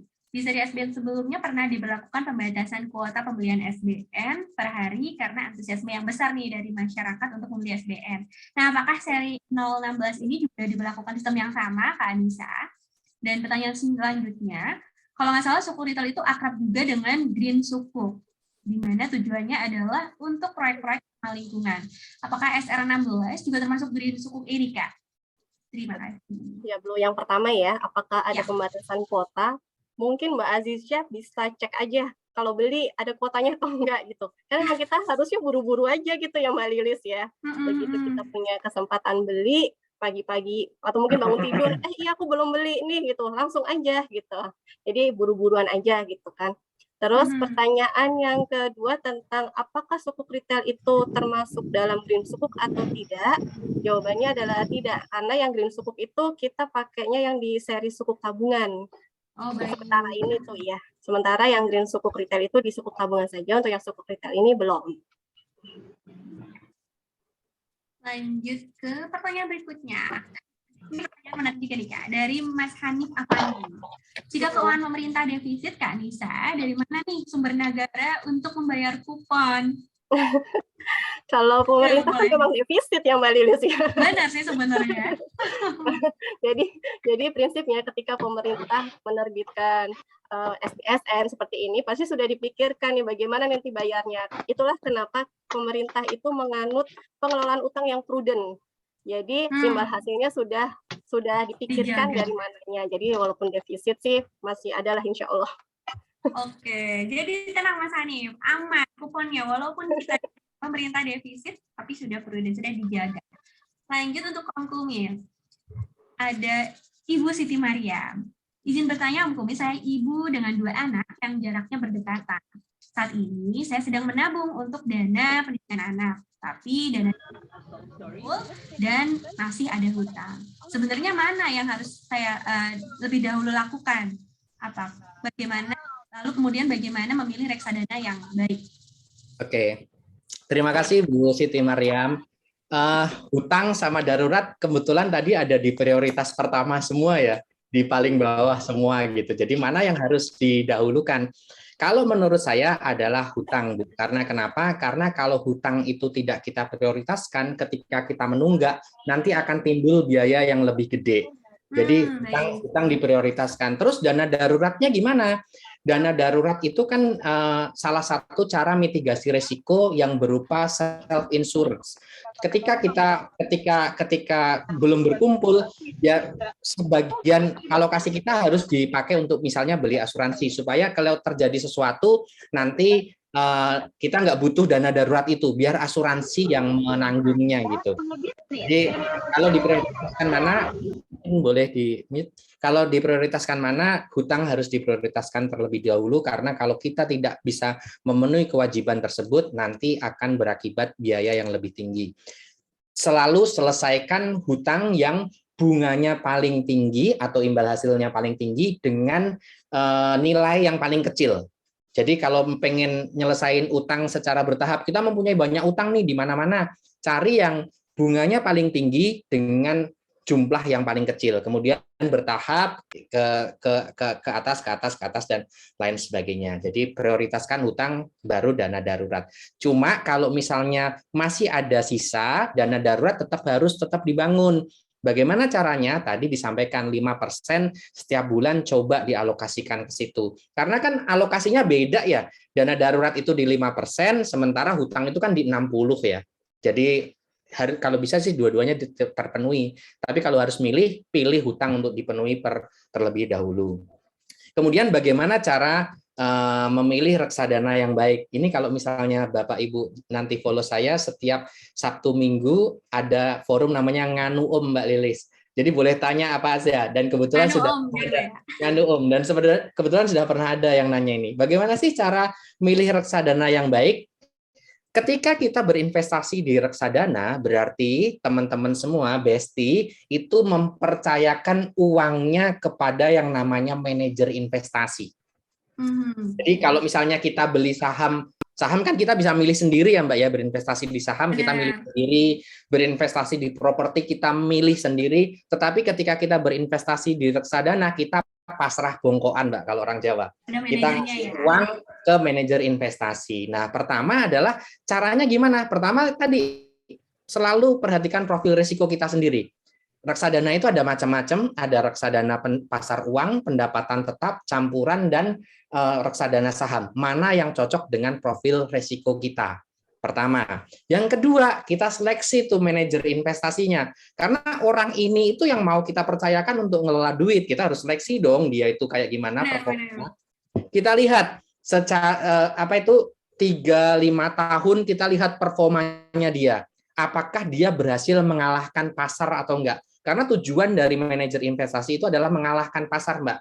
Kalau pasar untung 6%, dia harus di atas 6%. Kalau pasar rugi 5%, dia ruginya jangan sampai 5%.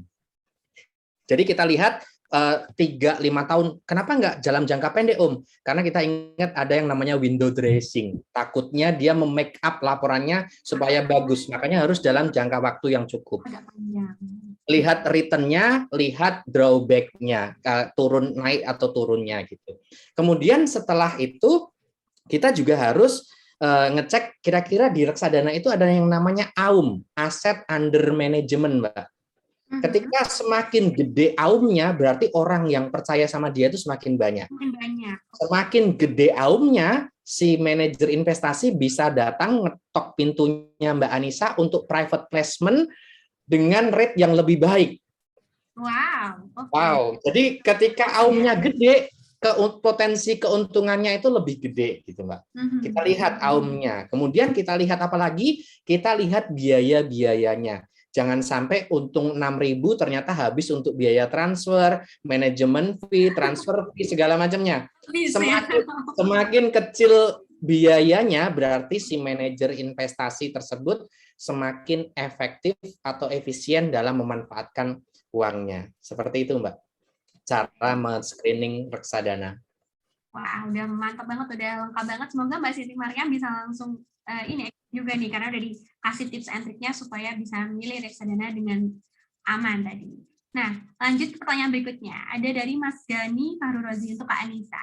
Sepengetahuan saya, kalau sebuah perusahaan mau mengeluarkan obligasi, maka harus ada credit rating. Misalnya skornya AAA, BB+, dan lain-lain. Kalau suatu negara mengeluarkan suatu obligasi pemerintah atau surat berharga syariah seperti SR016, apakah juga ada penilaian atas kredit skornya? Jika ada, Indonesia ada di kredit skor berapa? Apa masih dalam range investment grade? Oh iya, Mbak. Jadi terkait kredit skor ini memang ada, tapi untuk suku retailnya itu tidak ada secara khusus. Jadi yang dinilai adalah SBSN-nya secara umum. Baik. Pemerintah Indonesia, Mbak Anissa. Pemerintah Indonesia lebih tepatnya. Lebih sovereign. Kita nyebutnya sovereign credit rating, Mbak. Jadi yang dinilai adalah kredit ratingnya pemerintah. Dan mungkin sedikit informasi tambahan, ya Mbak Anissa izin. Ketika pandemi COVID itu ada 124 pemerintah yang kredit ratingnya tuh, Mbak. Indonesia, alhamdulillah kredit ratingnya nggak turun sama sekali. Sekuat itu kredit rating kita.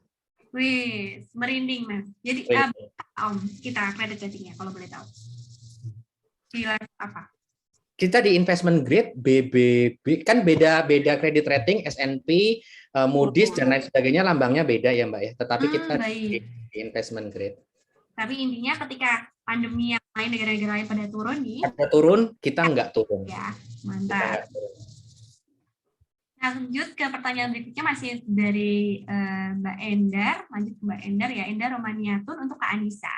Kalau pernah beli sukuk, apakah secara otomatis punya SID? Lalu bisa bertanya kemana nomor SID kita? Iya Mbak. Gitu ya. SID-nya emang cuma ada satu. Kalau sudah pernah beli berarti sudah punya. Silakan ditanyakan ke mitra distribusi di mana kemarin Mbak Endar belinya. Tanyakan lagi aja SID-nya berapa. Baik. Lanjut lagi. Pertanyaan atas nama Kak Ahmad Fauzi dari DJKN. Saya ada pertanyaan pintas di pikiran. Wih, boleh. Bagaimana status uang kita jika sudah dialokasikan ke SBN sementara amit-amit nih negara kita menyatakan perang? Apakah uang kita dapat jaminan balik 100%? Tadi mirip-mirip sama yang tadi ya, tapi yang ini bukan karena defisit tapi karena perang. Mengingat ya, kalau ke negara pun tetap ada resiko. Terima kasih. Gak apa-apa sih, boleh. Memang produk investasi itu tidak lepas dari yang namanya resiko default risk, atau resiko gagal bayar. Tapi sebagaimana disebutkan dalam UU nomor 19 tahun 2008 tentang SBSN bahwa pokok dan imbal hasil dari SR ini dijamin oleh negara. Jadi kalaupun negara perang atau ya jeleknya bahasanya bangkrut ya Mbak Lilis ya, itu nanti yang akan dibayar duluan adalah utang-utang negara ini yang sudah dijamin oleh pemerintah, seperti itu. Baik, baik. Jadi ya walaupun masih gimana ya, memang Semoga ada enggak ya Mbak ya, resiko nggak ada dan perang ya. amin, amin. Mungkin Lanjut sedikit. pertanyaan dari Oke. Om Kumis, ada tambahan? Mungkin sedikit nambahin, Mbak. Jadi kalau Boleh. resiko investasi itu dibedakan ada dua, namanya systematic risk sama unsystematic risk. Perang itu termasuk dalam systematic risk ya.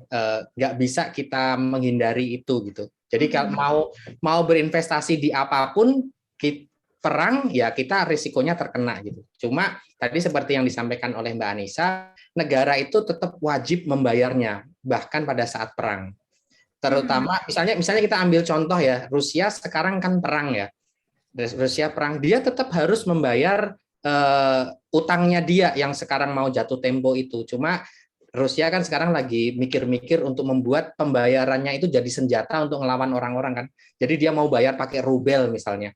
Seperti itu. Jadi perang tetap suatu resiko, tetapi undang-undang kita menjamin bahwa uang Anda akan dikembalikan. Baik. Dijamin banget uang akan dikembalikan. Jadi pokoknya kalau yang masih ragu-ragu soal invest tadi udah dijawab berkali-kali ya. Insya Allah mendapati nol resikonya. Nah, ini pertanyaan terakhir kita nih di sesi diskusi. Jadi untuk teman-teman yang tadi belum mengisi, biasanya semua yang belum mengisi form evaluasi dan form presensi bisa langsung mengisi sekarang. Sambil saya akan menanyakan pertanyaan untuk Om Kumis dan Kak Anissa. Dan Kak Azia lagi. Karena setiap orang memiliki preferensi yang berbeda terkait investasi. Seharusnya SR16 ini cocoknya dengan orang dengan preferensi seperti apa nih, Om Kumis dan Kak Nisa? Baik dari sisi profil resiko ataupun ya tujuan keuangannya. Kalau SR16 ini kan sebenarnya resikonya rendah, jadi mungkin lebih cocok untuk yang profil resikonya rendah. Yang kata tadi Om Kumis bilang, yang kalau kurang 1.000 aja dia nggak akan ini ya ketar-ketir ya. Cocok ini buat invest di SR16.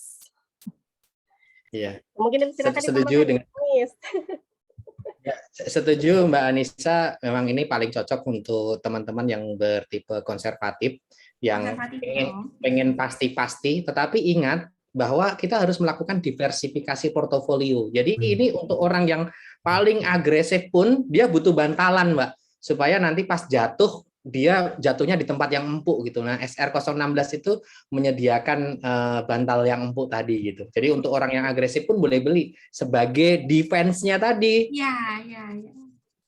Untuk tadi ya, biar nggak semua telur di satu tempat. Tetap Never put your eggs in one basket. Benar sekali, Mbak Lili. Bisa ditaruh juga di sini. Baik, karena pertanyaan-pertanyaan yang masuk sudah kita diskusikan bersama. Anissa boleh memilih satu orang penanya nih ya. Boleh ingat pertanyaannya, boleh ingat namanya. Terserah. Yang beruntung nih, sama Om Kumis juga memilih satu penanya yang beruntung untuk mendapatkan door prize. Boleh dari door prize-nya apa, Mbak Lilis? Ada merchandise dari kita nanti kan. Siapa ya? Atau mungkin Om Kumis sudah dapat ini? Sudah dapat siapa yang mau dipilih? Yang tentang sandwich generation tadi sebagai baik, kayaknya tadi Mas Agus ya namanya, Agus Rahmatullah ya, coba kita cek ke depan. Semangat untuk keberhasilan tujuan finansialnya meskipun jadi sandwich generation, Mas. Benar. Kita harus stop di kita. Oh, dari saya mungkin dari Mbak Azisha yang terakhir itu Mbak Lilis yang terkait apakah SR16 ini cocoknya seperti apa untuk orang seperti apa gitu. Baik, berarti selamat untuk Mas Agus Rahmatullah dan Kak Azia yang memenangkan di door prize dari sesi diskusi kita. Tenang aja, nanti kita juga akan tetap menyampaikan ya 5 orang yang memperoleh door prize dari mengisi presensi dan form evaluasi. Oke, karena kita sudah tutup nih forum diskusinya, boleh Mas Aji atau Om Kumis nih dan Kak Anissa menyampaikan closing statement-nya. Boleh dari Kak Anissa dulu, silakan Kak. Terima kasih Mbak Lilis. Buat para besti, ingat ya 2 hari lagi ini penutupan SR16. Jadi bagi yang belum berkesempatan untuk investasi di SR, segera aja hubungi mitra distribusi yang terdekat, karena caranya gampang banget. Besti bisa sambil rebahan, bangun tidur, pegang HP, langsung pesan, bisa banget Tapi cepat-cepat ya, jangan sampai tutup nanti, jangan sampai menyesal kalau nggak invest di SR16. Wah, baik. Ini ajakan luar biasa. Sekarang silakan Om Kumis, closing statement-nya. Selamat siang Besti, selalu mulai untuk merencanakan keuangan sedini mungkin, rencanakan kebutuhan-kebutuhan kita dengan baik, jangan sampai resource yang sekarang kita miliki menjadi sia-sia. Salah satunya dengan apa? Dengan berinvestasi di SR016 yang aman sekaligus cuan. Masya Allah, mantap. Aman sekaligus cuan. Nah, Besti, sudah kita dengarkan bersama tadi ya, closing statement dari Om Kumis, aka Mas Aji Purnomo Putro. Jangan lupa follow loh. Dan karena ada nganu Om, jadi semua pertanyaan yang hari ini belum kepikiran, tapi besok kepikiran bisa langsung DM aja ke Om Kumis. Dan juga ke Kak, tidak ada kata lain selain terima kasih atas ilmu luar biasa yang telah dibagikan oleh Om Kumis dan Kak Anissa. Semoga Om Kumis dan Kak Anissa senantiasa diberikan kesuksesan dan kesehatan ya. Kembali di Bincang Ekonomi Syariah Terkini episode-episode berikutnya. Terima kasih banyak sekali lagi. Seperti yang tadi saya sudah janjikan, di akhir acara kita akan umumkan nih 5 orang yang memenangkan door prize kita hari ini. Door prize-nya nggak kaleng-kaleng, ya. Kita akan memberikan ini apa? Imani. Ya, siapa saja nih pemenangnya? Yang pertama ada selamat Kak Aditya Ramaputra, lalu Kak Jundi Muhammad, Hamia Prasutiawati, Kak Erneta Fidelia Fani, dan yang terakhir ada Kak Masnaini Andriana. Jadi silakan tadi nama-nama yang sudah saya sebutkan bisa langsung klaim hadiah ya di nomor panitia yang sudah di-share di kolom chat. Baik, ada sebuah quote menarik dari Voltaire ini. With great power comes great responsibility. Besti, uang adalah kekuatan yang menuntut kita untuk bertanggung jawab dalam mengelolanya supaya makin berlipat manfaatnya. Investasi melalui sukuk retail SR16 merupakan pilihan berharga dengan nilai lebih dari sebuah kebaikan di dalamnya. Yuk, kelola keuangan dengan lebih cerdas, dukung investasi rakyat penuh manfaat, investasi yang aman, mudah, sesuai syariah, mulai 1 juta rupiah sudah bisa tambah cuan, sekaligus mendukung pembangunan dan pemulihan ekonomi nasional. Masih bisa banget, seperti tadi Kak Anissa bilang, borong SR16 2 hari lagi, sampai tanggal 17, pilih aja dari 30 mitra distribusi, mana yang paling nyaman buat Besti untuk bisa membeli SR16. Lalu untuk tetap update dengan informasi terkini terkait ekonomi dan keuangan syariah, Besti juga silakan mengikuti akun sosial media @knks, @KNKS dan @DJPPR Kemenkeu, plus tadi ya, @Aji Purnomo Putro. Akhir kata, saya Lilis dan seluruh kru yang bertugas hari ini mohon undur diri. Salam sehat dan sampai jumpa di lain kesempatan Our Besti, Bincang Ekonomi Syariah Terkini, menebar kebaikan untuk semua. Wassalamualaikum warahmatullahi wabarakatuh. Waalaikumsalam warahmatullahi wabarakatuh. Selamat kasih siang, semuanya. bikin live.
Indonesia is a country full of diversity with abundant natural and cultural wealth.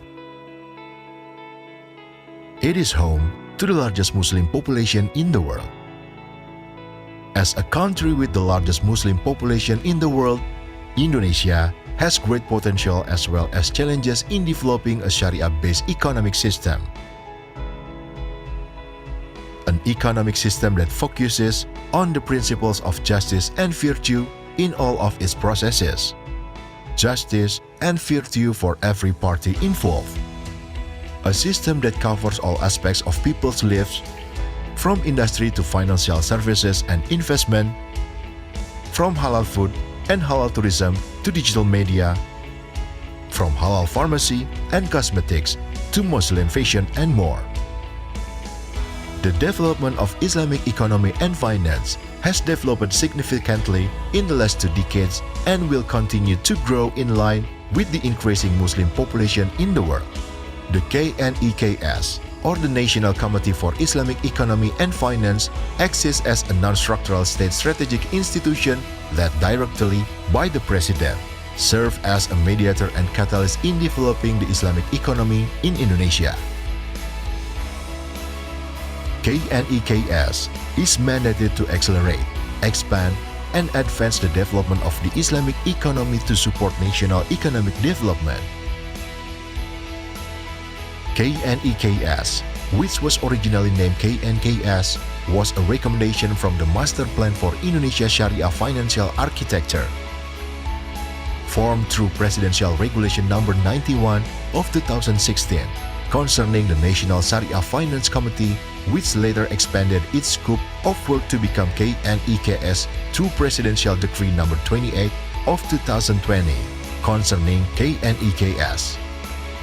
Having a vision to make Indonesia an independent, prosperous, and civilized Indonesia by becoming the world's leading Islamic economic center, KNEKS has 4 main strategies, namely strengthening halal value, strengthening Islamic finance, strengthening micro, small, and medium enterprises, and strengthening the digital economy.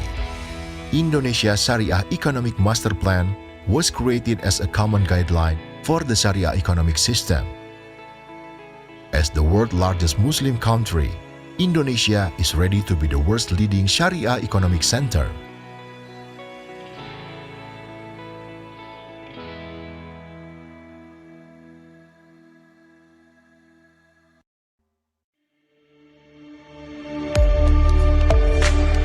Ekonomi syariah, kebaikan untuk semua.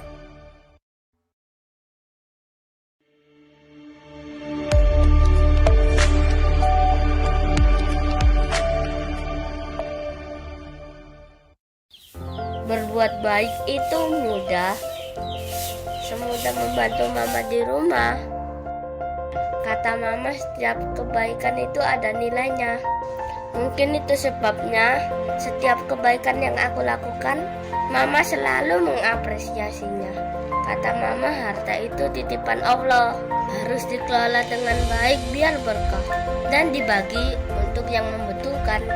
Jadi, celengan kebaikan yang aku kumpulkan untuk mewujudkan impian harus aku sisihkan demi membantu teman yang kesusahan. Karena kata mama, bangsa Indonesia bukan bangsa biasa, syarat akan nilai-nilai luhur dan mulia, lekat akan solidaritasnya, menjunjung tinggi kepedulian dan kesetaraan, memberi kebaikan untuk semua, dan menyatukan kebersamaan. Ekonomi syariah, kebaikan untuk semua.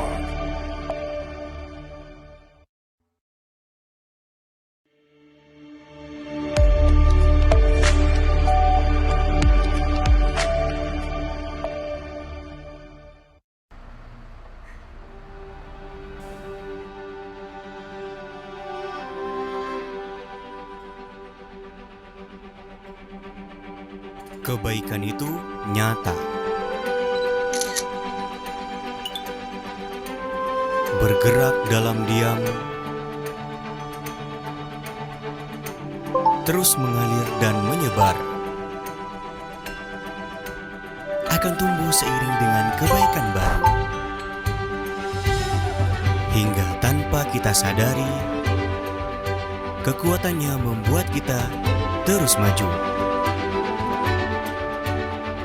Karena sebuah kebaikan yang kita lakukan pasti akan berpulang.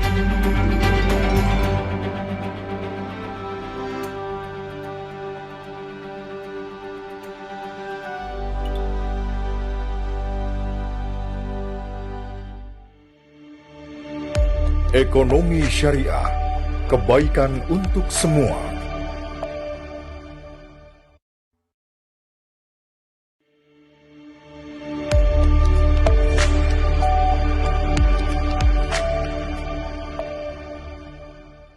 Gimana butik kamu, Rame? Alhamdulillah, Pak, rame. Kelola penghasilanmu dengan baik. Dan ingat, transaksinya juga harus halal.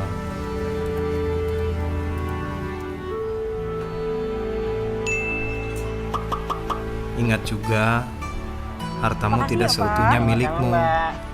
Bersedekahlah. Terima kasih Mbak, Alhamdulillah sedekahnya bermanfaat bagi anak-anak pecinta Al-Quran. Kemudian, niatkan untuk kebaikan, supaya kerja kerasmu dianugerahi keberkahan. Baik, terima kasih. Semoga menjadi referensi supaya lebih mencintai dan menerapkan nilai serta prinsip ekonomi syariah demi kebaikan kita semua.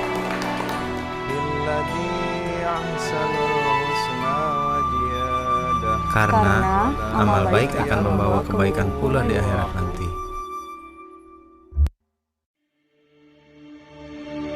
Ekonomi Syariah, kebaikan untuk semua.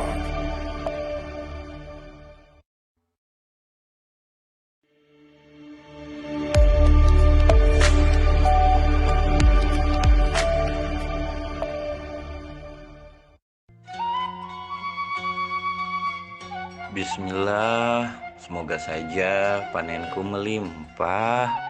Kang Arman, kumaha damang? Jadi Abah, Asri, itu udah jadi tugas kita sekarang buat mewujudkan prinsip ekonomi syariah. Karena dengan menggunakan prinsip ekonomi syariah, kita bisa bertransaksi dengan halal, adil. Nah, kalau begitu kan kita semuanya bisa merasa lebih nyaman. Pokoknya mah Abah mah dukung diri belakang. Abah mah emang top banget. Terbaginya ekonomi secara merata dengan tata kelola yang baik, proporsional dan adil haruslah dilakukan secara bersama-sama oleh kita semua. Diperlukan partisipasi aktif dari masyarakat demi terwujudnya Indonesia sejahtera, adil, makmur, dan merata. Ini adalah cita-cita luhur para pendiri negeri tercinta Indonesia. Ekonomi Syariah, kebaikan untuk semua.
Indonesia is a country full of diversity with abundant natural and cultural wealth. It is home to the largest Muslim population in the world. As a country with the largest Muslim population in the world, Indonesia has great potential as well as challenges in developing a Sharia-based economic system. An economic system that focuses on the principles of justice and virtue in all of its processes. Justice and virtue for every party involved. A system that covers all aspects of people's lives, from industry to financial services and investment, from halal food and halal tourism to digital media, from halal pharmacy and cosmetics to Muslim fashion and more. The development of Islamic economy and finance has developed significantly in the last 2 decades and will continue to grow in line with the increasing Muslim population in the world. The KNEKS, or the National Committee for Islamic Economy and Finance, exists as a non-structural state strategic institution led directly by the President, serve as a mediator and catalyst in developing the Islamic economy in Indonesia. KNEKS is mandated to accelerate, expand, and advance the development of the Islamic economy to support national economic development. KNEKS, which was originally named KNKS, was a recommendation from the Master Plan for Indonesia Sharia Financial Architecture, formed through Presidential Regulation No. 91 of 2016 concerning the National Sharia Finance Committee, which later expanded its scope of work to become KNEKS through Presidential Decree No. 28 of 2020 concerning KNEKS. Having a vision to make Indonesia an independent, prosperous, and civilized Indonesia by becoming the world's leading Islamic economic center, KNEKS has 4 main strategies, namely strengthening halal value, strengthening Islamic finance, strengthening micro, small, and medium enterprises, and strengthening the digital economy. Indonesia Sharia Economic Master Plan was created as a common guideline for the Sharia economic system. As the world's largest Muslim country, Indonesia is ready to be the world's leading Sharia economic center.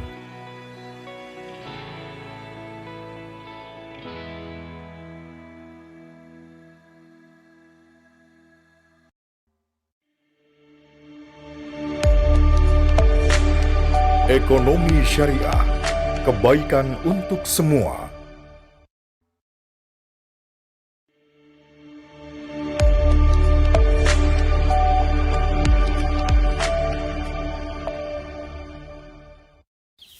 Berbuat baik itu mudah, semudah membantu mama di rumah. Kata mama, setiap kebaikan itu ada nilainya. Mungkin itu sebabnya setiap kebaikan yang aku lakukan, mama selalu mengapresiasinya. Kata mama, harta itu titipan Allah, harus dikelola dengan baik biar berkah dan dibagi untuk yang membutuhkan.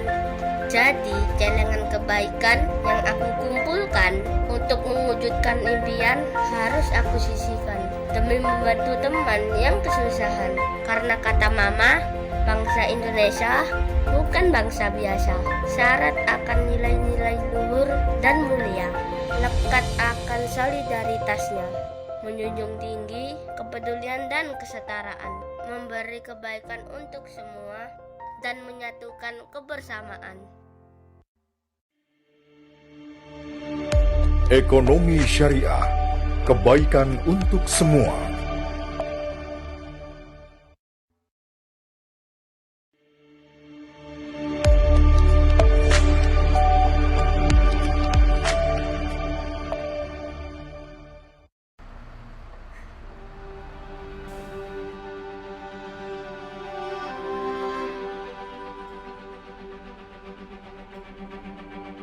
Kebaikan itu nyata, bergerak dalam diam, terus mengalir dan menyebar, akan tumbuh seiring dengan kebaikan baru, hingga tanpa kita sadari, kekuatannya membuat kita terus maju. Karena sebuah kebaikan yang kita lakukan pasti akan berpulang.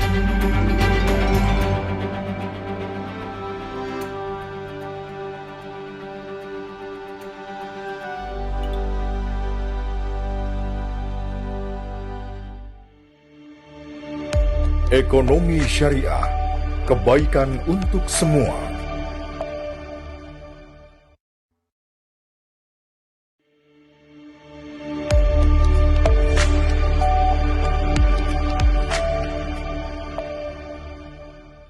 Gimana butik kamu, Rame?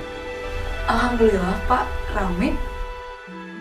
Kelola penghasilanmu dengan baik. Dan ingat, transaksinya juga harus halal.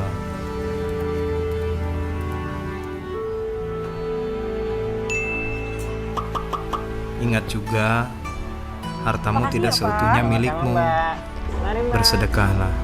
Terima kasih Mbak, alhamdulillah sedekahnya bermanfaat bagi anak-anak pecinta Al-Quran.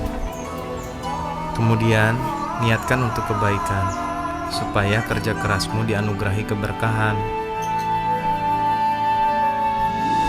Baik, terima kasih. Semoga menjadi referensi supaya lebih mencintai dan menerapkan nilai serta prinsip ekonomi syariah demi kebaikan kita semua.